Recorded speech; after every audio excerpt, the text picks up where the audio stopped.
नमस्कार दोस्तों, मैं हूं मनविंदर और मेरे चैनल एमबी स्पीक्स में आप सभी लोगों का बहुत स्वागत है।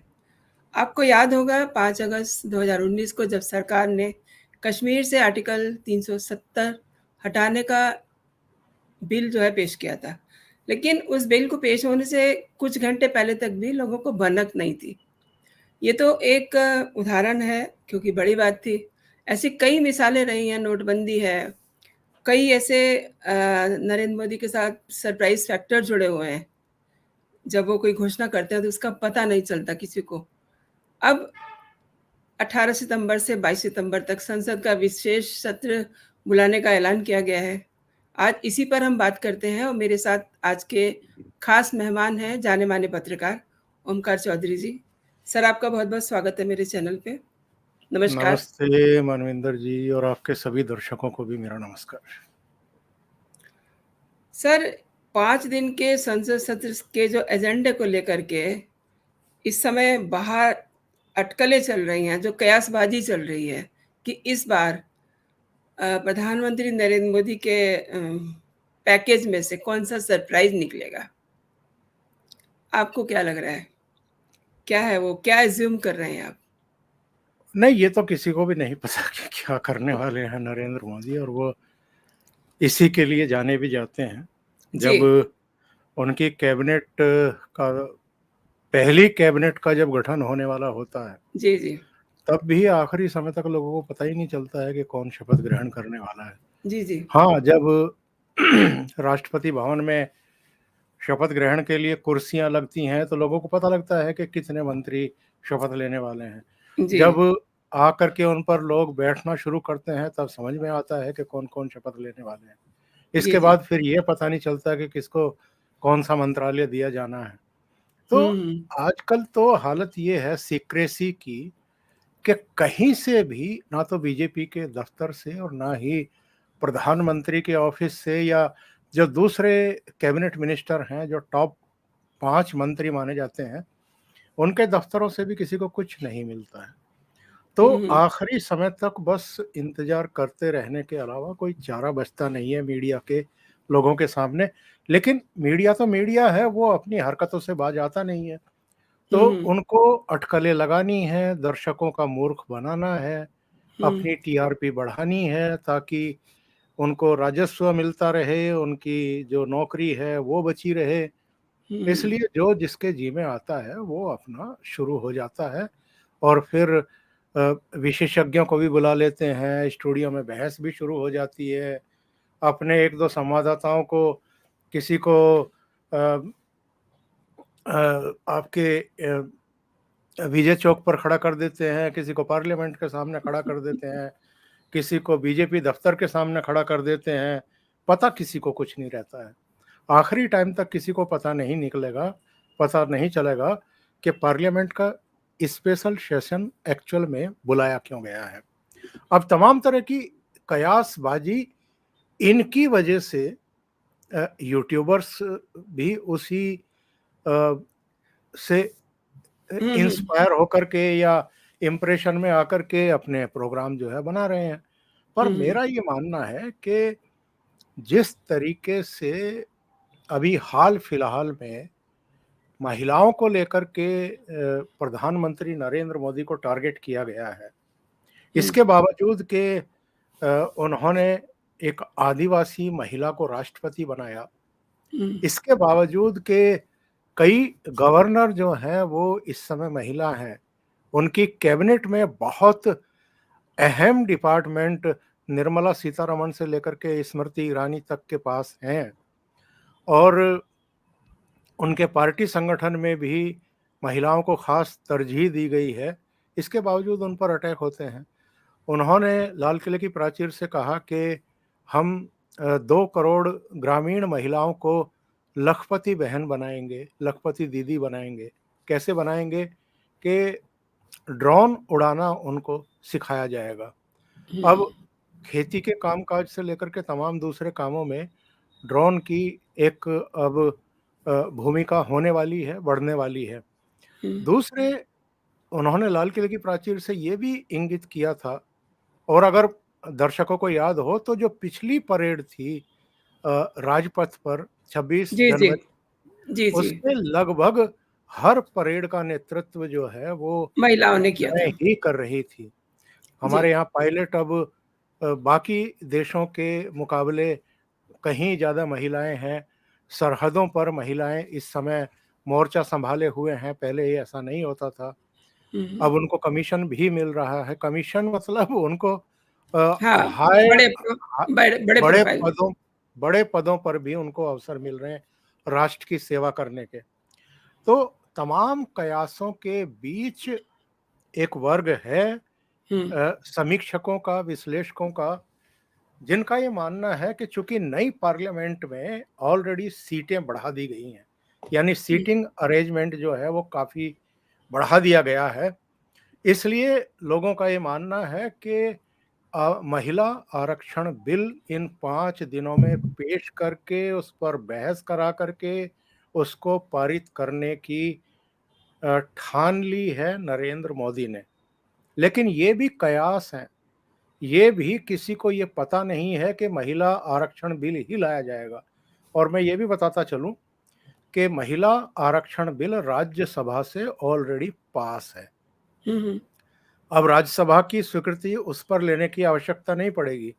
केवल लोकसभा में उसको रख कर के चर्चा करा करके उसको पारित करा दिया जाएगा, तो वो राष्ट्रपति की मोहर से कानून बन जाएगा। अब अब तक जो है लोकसभा में जो सीटिंग अरेंजमेंट था, वो 543-545 लोगों का था, 543 चुन कर के आते हैं, 2 नॉमिनेट होते हैं। लेकिन जो नई पार्लियामेंट बनी है, इसमें 800 से ज़्यादा लोकसभा में अब सदस्य बैठ सकते हैं, उतने सीटिंग अरेंजमेंट किए गए हैं। राज्यसभा की कैपेसिटी भी बढ़ा दी गई है, वहाँ भी पहले 330 सदस्य चुन करके आते थे, अब उनकी संख्या बढ़ गई है। यानी प्रधानमंत्री पहले से ही इसके बारे में सोचे हुए थे। अब ये मणिपुर में जो 2 महिलाओं के साथ हुआ है, वो तो विपक्षी दलों को दिखाई देता था। उन्होंने पूरा मानसून सत्र डिस्टर्ब कर दिया, बर्बाद कर दिया। स्पॉइल कर दिया बिल्कुल, पूरी तरह से। लेकिन अभी राजस्थान में जो घटना हुई है, वो इनको दिखाई नहीं देती है। महिलाओं के साथ जो कांग्रेस रूल्ड स्टेट है या नॉन बीजेपी रूल्ड स्टेट है, वहाँ अगर कुछ भी हो रहा है महिलाओं के साथ, ये इनको दिखाई नहीं देता और मीडिया के भी एक बड़े हिस्से को दिखाई नहीं देता है। हुँ, हुँ। पर प्रधानमंत्री इसी के लिए तो जाने जाते हैं कि आपने अगर किसी मुद्दे पर उनको टारगेट कर दिया, उन पर अटैक कर दिया, तो वो उसका ठीक तरीके से एक अपॉर्चुनिटी के तौर पर लेते हैं उसको और काउंटर। फिर विपक्ष को ठीक तरीके से जवाब देते हैं। अब आप हुँ, अंदाज़ा लगाइए कि अगर जो मैं कह रहा हूँ वही हो गया, यानी पार्लियामेंट में नई पार्लियामेंट के पहले ही सेशन में 5 दिन का जो विशेष सत्र बुलाया है, अगर उन्होंने 33% सीटें महिलाओं के लिए आरक्षित करने वाला बिल पारित कर दिया, तो 2024 में विपक्ष तो गया आधी आबादी के वोटों से, वो हुँ। तो सीधे-सीधे नरेंद्र मोदी को, उनकी पार्टी को ही मिलने वाले हैं। जी। इसलिए इनको छेड़ना बहुत बड़ा खतरा है। अब उसको विपक्ष झेलने के लिए तैयार रहे। मेरा एक्चुअली सवाल इसलिए भी था क्योंकि आपने अपने चैनल पे एक लाइव किया था और उसमें आपने काफ़ी सारी संभावनाएँ व्यक्त की थी और कुछ उसमें संभावनाएँ बड़ी लॉजिकल थी। इसलिए मेरा प्रश्न था आपने बहुत उसमें टच भी किया है। कुछ और भी चीज़ें थी जो अभी आपने टच नहीं की, हम बाद में बात करेंगे उस पे। अच्छा, मोदी के जो विरोधी हैं, उनकी एकजुटता से घबराए हुए हैं। प्रधानमंत्री जो भी करते हैं, उन पे उन्हें कुछ न कुछ अपनी तरफ से बुरा ही बोलना होता है। अब स्पेशल सेशन बुला करके उनका ये कहना है कि चर्चाओं का रुख मोड़ना चाहते हैं। क्या कहते हैं सर आप? देखिए ऐसा है कि जो अ लोकतांत्रिक एक जो व्यवस्था है, उसमें विपक्ष को प्रधानमंत्री को, उनकी सरकार को, पूरे सिस्टम को क्रिटिसाइज़ करने का अधिकार है। ये हमारे संविधान में उनको प्रदत्त अधिकार है।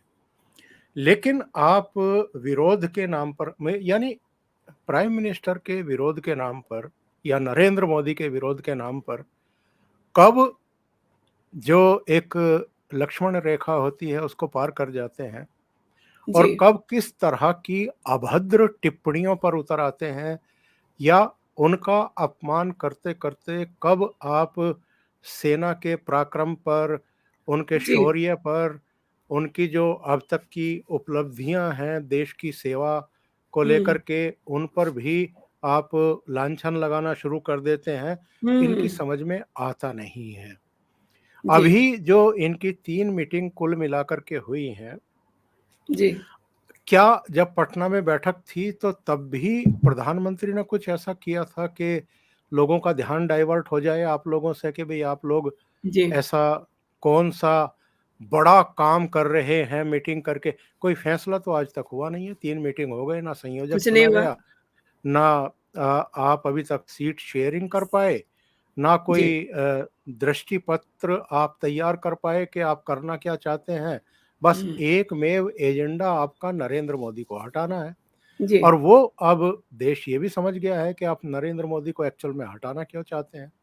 क्योंकि आपको लगता है कि इनके बार-बार प्रधानमंत्री बनने से आपकी राजनीति तो गई और जो क्षेत्रीय दल, छोटे दल इस तरह की जो मजबूर सरकारें बनती रही हैं 89 के बाद से जी, 2014 तक, उनमें जो ये लोग गुल-गपाड़े करते थे, भ्रष्टाचार करते थे, मनमानी करते थे, अपने हिसाब से देश की नीतियों को प्रभावित करते थे। अब कितना बड़ा मज़ाक था कि अ, बिहार से या पश्चिम बंगाल से ही रेल मंत्री होगा जी और जो रेल मंत्री बनेगा वो बिहार के बारे में ही सोचेगा और पश्चिम बंगाल के बारे में ही सोचेगा। तो बाकी का देश भाड़ में जाए। जब से ये एक स्थिर सरकार बनी है, तब से कम रेलवे का अलग से बजट पेश होना बंद हो गया। जो रेवड़ियाँ बाँटी जाती थी, वो बंद हो गई। जो ठेकों में, नियुक्तियों में बड़े भ्रष्टाचार होते थे, जिसमें लालू प्रसाद यादव और उनका पूरा कुनबा फँसा हुआ है, वो बंद हो गए।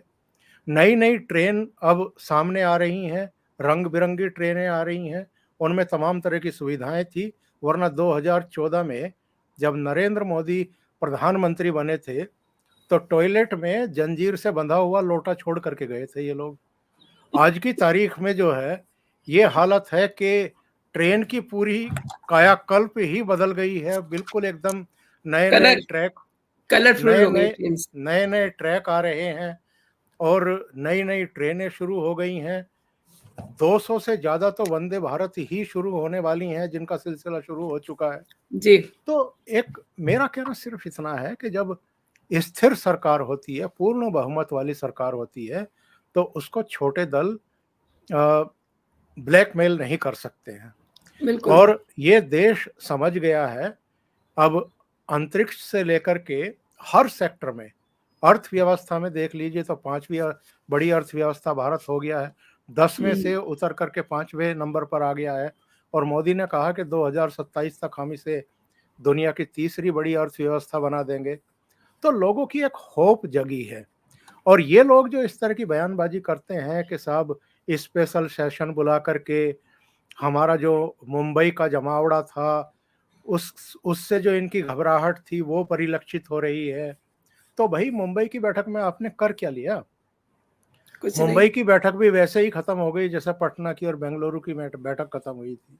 तो ये जी, सब जो इनकी भीतर की ग्लानि है, मोदी के प्रति जो घृणा है और जो एक कुंठा है कि कुछ हुँ, कर नहीं पा रहे हैं, इस आदमी का कुछ बिगाड़ नहीं पा रहे हैं और इसकी लोकप्रियता में कमी क्यों नहीं आ पा रही है। तमाम तरह के देश के भीतर की ताकतें भी मिली हुई हैं, देश के बाहर की ताकतें भी बाहर मिली की हुई भी। हैं। जी, सब जोर लगा रहे हैं लेकिन नरेंद्र मोदी की लोकप्रियता कम नहीं हो रही, बल्कि उनका सम्मान और उनकी उपलब्धियों की लिस्ट बढ़ती ही जा रही है। तो ये हुँ। एक तरह का इनका फ्रस्ट्रेशन है। जी। इनको तो जब मौका मिलता है तो sometime they attack like below the belt जब भी इन्हें मौका मिलता है। मुंबई में जो इनकी सर बैठक हुई है विपक्षी दलों की, वहाँ पर जैसे कि आपने कहा कि कोई ख़ास नहीं हुआ। जैसा कि बड़ी फिर वही बात आती है कि लुटियन मीडिया जो है, उन्होंने बड़ी हाइप बनाई हुई थी कि ये हो जाएगा, वो हो जाएगा। सीट शेयरिंग हो जाएगी। वहाँ के कुछ भी नहीं हुआ, सिर्फ़ एक उनकी समन्वय समिति बनी है, इसके अलावा कुछ नहीं हुआ।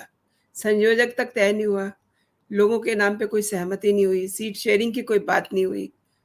अंदर खाने हालाँकि ये पता चल रहा है कि इनकी बातें भी हुई हैं, इनके झगड़े भी हुए हैं, तो ये सब क्या है सर? ये कहते हैं कि हम 28 दल एकजुट हो गए हैं और 2024 में अब तो बस नरेंद्र मोदी की विदाई कर देंगे।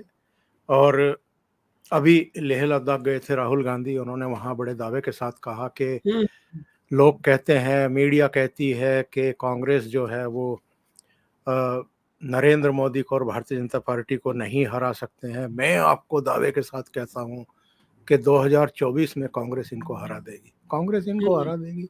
तो फिर ये 27 और दलों को बुला करके इनके साथ आप बड़ा पाव क्यों खा रहे हैं मुंबई में बैठ करके, और लजीज व्यंजन जो है वो क्यों उनका रसास्वादन ले रहे हैं 2 दिन तक।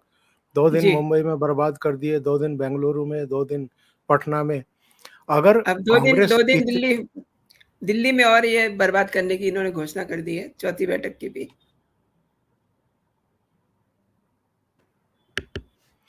मेरा कहने जी, का आशय ये है कि अगर कांग्रेस वाकई इतनी ताकत है तो फिर बाकी दलों के साथ बैठ करके टाइम बर्बाद करने की जरूरत क्या है। आप इकट्ठे अकेले ही नरेंद्र मोदी को हराओ ना। जी, और अच्छी बात तो ये होगी कि राहुल गांधी वायनाड के बजाय वाराणसी से नरेंद्र मोदी को परास्त करें, वहां से चुनाव लड़े। तो जी। इतनी हिम्मत तो है नहीं। और कितना प्रतिशत वोट शेयर अब उत्तर प्रदेश जैसे 80 सीटों वाले प्रदेश में रह गया है कांग्रेस का। तो कहने को आप कुछ भी कह सकते हैं, मुंह के सामने खुला जी। मैदान है, कोई रोकने वाला आपको है नहीं। हुँ, पर हुँ। वस्तु स्थिति क्या है? वस्तु स्थिति ये है कि ये कहने को 28 दल हैं, पर इनके जो अंतर्विरोध हैं, इनके जो अ, अहंकार हैं हद से ज़्यादा हुँ, बढ़े हुए, और एक दूसरे के प्रति जो हिकारत की दृष्टि है और जी। जो हितों का टकराव है, अलग-अलग राज्यों में इनके बीच में सीट शेयरिंग इसलिए नहीं हो पा रही है। ममता बनर्जी वहाँ किसी को एंटर नहीं करने देना चाहती है, कांग्रेस को या वामपंथियों को। हुँ, यहाँ उत्तर प्रदेश में समाजवादी पार्टी के नेता अखिलेश यादव बिल्कुल नहीं चाहते हैं कि कांग्रेस आकर के 2 से ज़्यादा सीटें माँगे, या कोई और दल आकर के अपना कैंडिडेट वहाँ खड़ा करने की कोशिश करे। वो कह रहे हैं कि हम ताकतवर हैं और हम तो अकेले लड़ेंगे। इसी तरह अलग-अलग राज्यों में जूतों में दाल बट रही है, कोई सहमति नहीं है, सीट शेयरिंग को लेकर के कोई फार्मूला भी नहीं है। संयोजक ये 3 बैठकों के बाद भी चुन नहीं पाए हैं। यहाँ तक कि बाकी तो छोड़ दीजिए, एक लोगो बनाने की घोषणा करी, एक लोगो हाँ, भी तय नहीं कर पा उस रहे पे हैं। भी सहमति नहीं बनी। तो ये सिर्फ नाटक नौटंकी हो रही है कि साहब हम अ, एक मजबूत विकल्प बना रहे हैं और आप चेहरा तक तय नहीं कर पा रहे हो। हुँ, तो हुँ, ये हुँ, हुँ। सारी चीज़ें शो करती हैं कि सिर्फ जमा होते हैं, एक खत अवसर होता है फ़ोटो साथ खिंचवाने का, हुँ, लोगों को हुँ। भ्रमित करने का कि हम सब इकट्ठा आ गए हैं, हम विकल्प देने को तैयार हैं, मोदी को हटाओ, हम उनसे बेहतर सरकार देने के लिए तैयार हैं। लेकिन आप कैसे बेहतर सरकार देंगे, वो विज़न डॉक्यूमेंट आपका अभी तक सामने नहीं आया। अब ममता बनर्जी ने कहा कि वो जो बुलेट वाले जो एक-एक लाइन के वो होते हैं आश्वासन, वो तैयार कर दीजिए, लंबा-चौड़ा डॉक्यूमेंट तैयार करने को की ज़रूरत नहीं है। लालू यादव, नीतीश कुमार, अखिलेश यादव जातीय जनगणना का एक प्रस्ताव लेकर के आ गए मीटिंग में, तो उद्धव ठाकरे ने और ममता बनर्जी ने ही उसका विरोध कर दिया कि क्या मतलब है इसका, आप लोग मज़ाक कर रहे हैं। हुँ, इसी हुँ। तरीके से राहुल गांधी एक तरफ बैठ कर के प्रेस कॉन्फ्रेंस कर रहे हैं और फिर अडानी राग उन्होंने वहाँ पर छेड़ दिया। इसको जी, लेकर के ममता बनर्जी की बड़ी भारी जी। नाराज़गी सामने आई कि भई हाँ, वो आप बिफर गई। कुल मिलाकर के 27-28 दल यहाँ इकट्ठा हैं। हुँ, आप उनसे विचार-विमर्श ही नहीं कर रहे हैं कि आपको किस इश्यू पर प्रेस कॉन्फ्रेंस करनी है, और आप हुँ। अकेले प्रेस कॉन्फ्रेंस क्यों कर रहे हैं? बाकी दलों के नेताओं को क्यों नहीं डायस पे बैठा रहे हैं साथ में?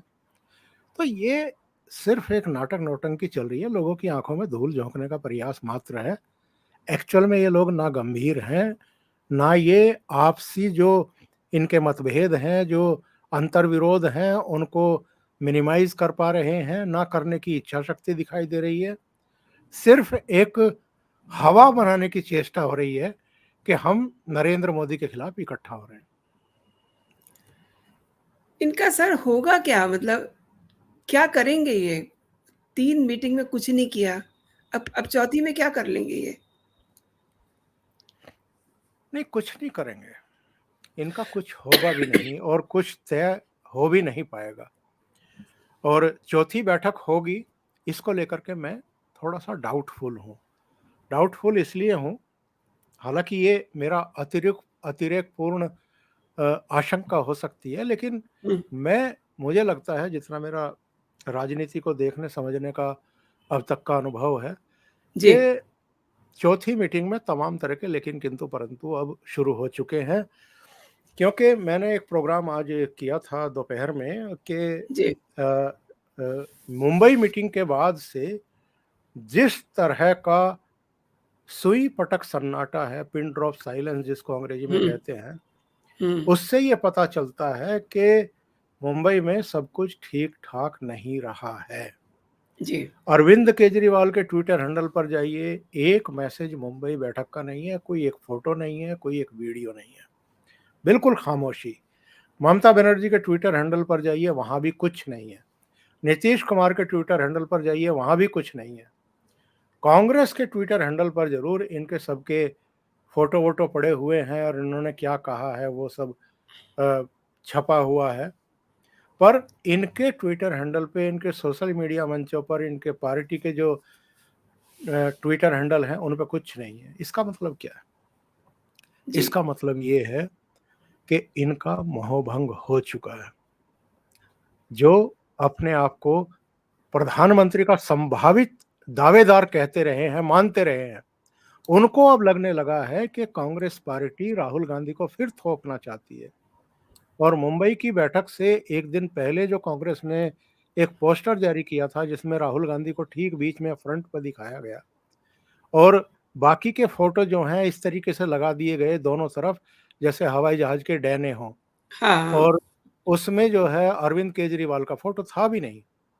तो अब इन लोगों को लगने लगा है कि ये तो कांग्रेस ने इस पर पूरी मुहिम पर कब्जा कर लिया है और ये राहुल गांधी को ही फिर आगे बढ़ा रहे हैं। 2014-2019 से इन्होंने कोई सबक नहीं लिया कि देश का मतदाता राहुल गांधी को एक्सेप्ट करने को तैयार ही नहीं है नेता के तौर पर।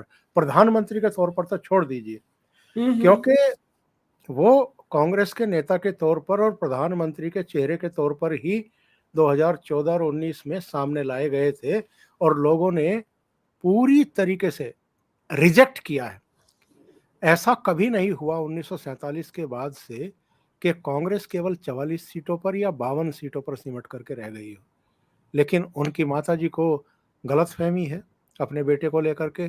कांग्रेस पार्टी के भी कुछ चाटुकारों को बड़ी भारी जी, गलतफहमी है राहुल गांधी को लेकर के। तो जी, जब तक मुझे लगता है कि कांग्रेस पार्टी का पूरी तरह भुस नहीं भर जाएगा और जब तक भगदड़ नहीं मच जाएगी पार्टी के भीतर, तब तक ये राहुल गांधी को सामने रखे रहेंगे, ये बाज आने वाले नहीं हैं।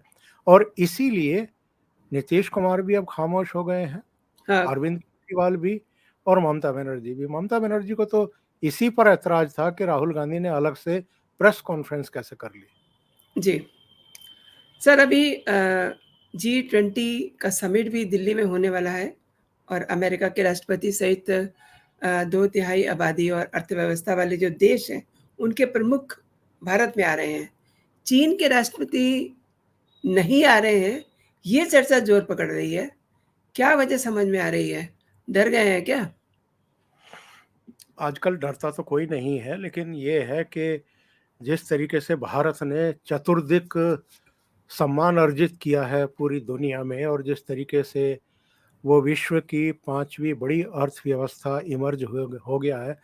इसके अलावा अभी तिमाही के जो आंकड़े आए हैं जीडीपी के, उसमें 7.8% की ग्रोथ जो है वो भारत की दर्ज शो की हुई है। गई है, जबकि हुँ, चाइना की जो है वो 6.4 के आसपास है। अ, जिस तरीके से कोविड काल के बाद और अमेरिका से जो ट्रेड को लेकर के एक कहना चाहिए चीन की जो टसलबाजी चली है, और जो क्वाड गठित किया है अमेरिका, भारत, जापान और ऑस्ट्रेलिया ने मिलकर के, उसको लेकर के शी जिनपिंग को लगता है कि भारत को जिस तरीके से अमेरिका और दूसरे देश महत्व दे रहे हैं, वो चीन को नीचा दिखाने के लिए कर रहे हैं। और इस बीच एक घटना और हो गई। वो हुँ, घटना ये है कि अमेरिका सहित पश्चिमी देशों की ऐसी बहुत सारी मल्टीनेशनल्स हैं, जिन्होंने चीन से अपना कारोबार समेटना शुरू कर दिया है। जी। और उन्होंने चीन से कारोबार समेट करके या तो भारत का रुख किया है, या हुँ, हुँ, फिलीपींस का, वियतनाम का और दूसरे देशों का रुख कर लिया है। तो ऐसा लगता है उनको कि चूंकि भारत ने चीन की आंखों में आंखें डाल करके उसको जवाब दिया है। गलवान घाटी देख लीजिए, वहां पर हमारे अगर 20 जवान वीरगति को प्राप्त हुए थे, तो चीन के बताते हैं कि 100 के आसपास मारे गए थे, जिनमें जी। उनके कुछ अफसर भी थे। डोकलाम में भी 73 दिन तक आमने सामने दोनों देशों की सेनाएं खड़ी रही थी। देपसांग हो, डेमचौक हो, या दूसरे पॉइंट हो, वहां पर चीन की सेनाएं अगर आगे बढ़ी हैं एलएसी के उस पार, तो भारत की भी 68,000 सेना वहां पर खड़ी हुई है। हमारे जो लड़ाकू विमान हैं वो अलर्ट पर हैं। हमारी सारी मशीनरी, युद्धक सामग्री फ्रंट पर पहुंच चुकी हैं। बहुत तेज गति से भारत ने एलएसी के आसपास इंफ्रास्ट्रक्चर, इंफ्रास्ट्रक्चर से मतलब मेरा बहुत अच्छी सड़कें, जी। पुल, जो हमारी हवाई पट्टी वर्षों से काम नहीं कर रही थी, ऐसी 3 हवाई पट्टी हमने एलएसी के आसपास जो है वो चालू कर दी हैं। तो हुँ, हुँ, शी जिनपिंग को लग रहा है कि भारत तो अब दबने को तैयार ही नहीं है। 2014 जी। से पहले क्या होता था? चीन के सैनिक कहीं तक भी आकर के घूम जाते थे। हुँ, पूर्वी लद्दाख में कहीं से भी घुस जाते थे। हमारे चरवाहे या जो हमारे सैनिक थे उनको धमका करके वापस चले जाते थे। 2014 के बाद चीन की ये दादागिरी खत्म हो गई है। जी। अब उनको उन्हीं की भाषा में जवाब दिया जाता है, उनको वहाँ ठोका जाता है ठीक तरीके से, और फिर उठा करके चीन की सरहद में फेंक दिया जाता है। हुँ, तो हुँ, इसलिए शी जिनपिंग को लगता, और इस बीच कई और काम भारत ने कर दिए। जी। टिकटॉक समेत कम से कम 200 ऐप जो चीन से ही रिलेटेड थे, उनको बंद कर दिया, बैन कर दिया। हाँ, जी। और ऐसे बहुत सारे सामान अब आयात करने बंद कर दिए हैं, जिन जिनको लेकर के चीन पर हमारी निर्भरता थी। तो जी, प्रधानमंत्री ने जो ये कहा कि हम आत्मनिर्भर बनेंगे, उसको लेकर जी, के भी इनको परेशानी है। तो बहुत सारी दिक्कतें हैं उनको। और अगर वो दिल्ली नहीं भी आ रहे हैं, हालांकि जर्मनी का चांसलर ने भी आज कहा है कि अगर शी जिनपिंग नहीं आते हैं तो इससे आसमान नहीं टूट पड़ेगा और कोई जी। फर्क नहीं पड़ेगा। उधर अमेरिका के राष्ट्रपति ने भी कहा कि शी जिनपिंग को दिल्ली आना चाहिए। नहीं हुँ, आते हैं तो भारत की सेहत पे क्या फर्क पड़ेगा? वो खुद ही बिल्कुल। एक्सपोज हो जाएंगे। हुँ, और हुँ, जिस तरह की हरकतें ये पिछले कुछ दिनों से कर रहे हैं, और जिस तरह की उपलब्धियां हमारी हैं, जी। चंद्रयान 3 का चंद्रमा पर सफल लैंडिंग करना, और वहाँ प्रज्ञान रोवर के द्वारा तमाम तरह की महत्वपूर्ण जानकारी भेजना, ये हुँ, शो करता है कि भारत जो है अब अंतरिक्ष में भी एक महाशक्ति के तौर पर इमर्ज हो गया है। तो जी, इनके दर्द बहुत ज़्यादा हैं, और वो पेट दर्द इतना बढ़ रहा है, उनको लगता है कि बीजिंग से उड़ करके नई दिल्ली तक आएंगे तो कहीं अ, हवाई जहाज में ही शुरू ना हो जाए। तो इसलिए आना टाल रहे हैं। इससे भारत पर या दुनिया पर या G20 के देशों पर कोई फ़र्क नहीं पड़ेगा। सर एक और सवाल मेरे दिमाग में आ रहा है चलते-चलते, ये कहा जा रहा है कि मोदी और शाह की जोड़ी जो है, समय से पहले लोकसभा चुनाव करा सकते हैं। आपको सर इसमें कुछ सच दिखाई दे रहा है कि वो ऐसा कर क्यों करवाएँगे? नहीं, कोई कारण नहीं है। ये भी वैसी ही चंडू खाने की है मीडिया की, हुँ, जैसी वो अक्सर उड़ाता ही रहता है। जी, और ये कहना कि साहब लोकसभा चुनाव समय से पहले हो सकते हैं, या बहुत सारी विधानसभाओं के, जिनके अभी 5 के तो अभी होने हैं 2023 दिसंबर तक, जिनमें आपके मिज़ोरम है, तेलंगाना है, राजस्थान है, मध्य प्रदेश है, छत्तीसगढ़ है, और जो अगले साल होने हैं, कुछ के लोकसभा चुनाव के साथ होते हैं, जिनमें आंध्र प्रदेश वगैरह है, और हरियाणा के और महाराष्ट्र के चुनाव अक्टूबर में जाकर के होते हैं। तो एक चंडू खाने की चलाई जा रही है कि साहब, चूँकि पूर्व राष्ट्रपति रामनाथ कोविंद साहब की अध्यक्षता में एक कमेटी का गठन कर दिया है वन नेशन जी, वन इलेक्शन को लेकर के, जी। तो जो स्पेशल सेशन बुलाया गया है, इसमें साहब ये विधेयक रख दिया जाएगा, और उसके बाद जो है इसको पारित करके, और 12 राज्यों के चुनाव तो लोकसभा के साथ दिसंबर में ही करा दिए जाएँगे। कुछ विधानसभाओं के अर्ली करा दिए जाएँ। ये सब मतलब ऐसी ही खबरें हैं जिनका कोई सिर नहीं है, जिनका कोई पैर नहीं है। और मीडिया में भी अब ऐसे-ऐसे लोग आ गए हैं, ऐसे-ऐसे संपादक बैठे हैं, जी, जिनको ना संविधान की समझ है, ना दूसरी चीज़ों की समझ है। ये इतना आसान आसान नहीं है। नहीं है। 5 एक्ट हैं जिनमें संशोधन करना पड़ेगा, और जी, सरकार के पास 2/3 मेजॉरिटी दोनों सदनों में होनी चाहिए, हुँ, जब आप इस तरह का कोई संशोधन लेकर के आते हैं संविधान में। ये हुँ, हुँ। संभव ही नहीं है, प्रैक्टिकल ही नहीं है, और अभी तो बिल्कुल नहीं हो सकता है। अगर पूर्व राष्ट्रपति की अध्यक्षता में कोई कमेटी का गठन किया भी गया है, अभी तो उसके सदस्य ही तय नहीं हुए हैं। हाँ, इतनी कौन-कौन जल्दी सदस्य रिपोर्ट होगा? अभी उनको क्या-क्या करना है, किन-किन से बात करनी है, हुँ, क्या-क्या रिपोर्ट देनी है, फिर वो रिपोर्ट जब पार्लियामेंट में आएगी, उसके बाद वो फिर स्टैंडिंग कमेटी के सामने जाएगी। जी, स्टैंडिंग कमेटी में सभी दलों के प्रतिनिधि होते हैं, वहाँ चर्चा होगी। जब वो अपने संशोधन सुझा करके किसी सर्वसम्मत अ, उस पर पहुँचेंगे, ड्राफ्ट पर पहुँचेंगे, उसके बाद फिर सरकार, फिर विधि मंत्रालय उस पर चर्चा करेंगे। उसके देखेंगे कि वो संविधान के अनुरूप है, नहीं है। ये एक लंबा प्रोसीजर है, जी। और भारत जैसे देश में वन नेशन वन इलेक्शन अभी बहुत दूर की कौड़ी लग रही है। अभी बहुत दूर की कौड़ी लग रही है। इसलिए मैं कह रहा हूँ कि ये चंडू खाने की है जिसने भी फैलाई है। इसमें कोई सच है ही नहीं।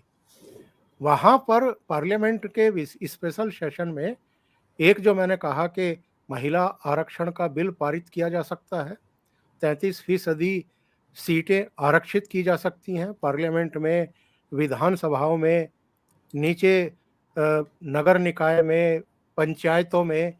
ये जी। ओवरऑल ये एक बड़ा मास्टर स्ट्रोक हो सकता है नरेंद्र मोदी सरकार की तरफ से। इसके हुँ, हुँ। अलावा जो सीबीआई और ईडी के दोनों संस्थाओं को मिलाकर के एक सीआईओ करके, हुँ, मतलब हुँ। चीफ इन्वेस्टिगेशन ऑफिसर, ये एक पद क्रिएट किया जा सकता है उसी तर्ज पर जैसे आप सीडीएस तीनों सेनाओं को हेड करते हैं, जो जी। हमारे राष्ट्रीय सुरक्षा सलाहकार हैं, वो आईबी को और रॉ को हेड करते हैं।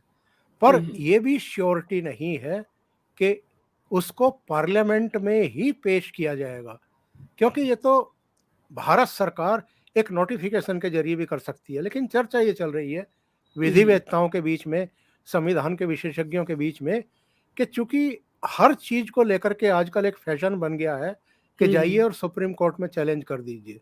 हाँ, तो हाँ। सरकार ने जिस तरीके से ये दिल्ली का टंटा खत्म किया है, अरविंद केजरीवाल बार बार सुप्रीम कोर्ट की चूहा दौड़ करते थे, इसी तरीके से अगर मोदी और शाह के दिमाग में ये होगा कि अब अगर हमें सीबीआई का भी कोई डायरेक्टर बनाना है, ईडी का भी कोई डायरेक्टर बनाना है, उनके ऊपर भी कोई ऑफिसर बैठाना है, तो फिर हम क्यों ना कानून बना दें ताकि जो कामकाज हैं सरकार के, उनमें किसी तरह की बाधा उत्पन्न ना हो, और बार-बार सुप्रीम कोर्ट सुनवाई करके बल पता लगता है जी सरकार को फटकार लगाई, हुँ, एएसजी को हुँ। फटकार लगाई, ये जवाब माँग लिया, वो जवाब माँग लिया, कई-कई महीने तक सुनवाई चल रही है।